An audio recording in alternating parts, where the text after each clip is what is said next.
సహజంగా మనం ఎప్పుడు మన కోసమే ఏడుస్తుంటాం కదా, ఏ ప్రార్థన చేసినా మన కోసమే చేస్తుంటాం. కాబట్టి ఈరోజు పరిశుద్ధాత్మ దేవుడు మీకు ప్రార్థన ద్వారములు తెరుస్తున్నాడు.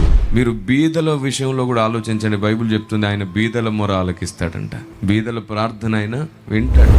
ఆయన వారి ప్రార్థనను తృణీకరించాడు. ఇప్పుడు ఎవరైనా మీ సంఘంలో బీద వాళ్ళు ఉన్నారనుకోండి, మీరు నలుగురు ఐదుగురు కలిసి ఆ బీదవాడికి సహాయం చేయొచ్చు.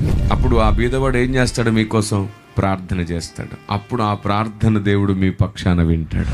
ఎన్ని మార్గాలు తెరిచిపెట్టాడు చూడండి దేవుడు.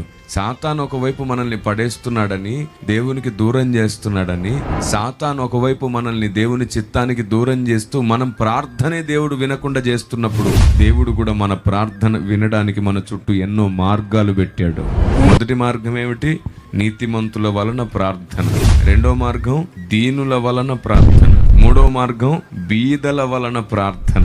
ఈ విధంగా నీ దారులు మూయబడ్డప్పుడు మరొక దారి గుండా నీ ప్రార్థన వెళ్ళేటట్లు దేవుడు నీకు మార్గం తెరిచిపెట్టాడు.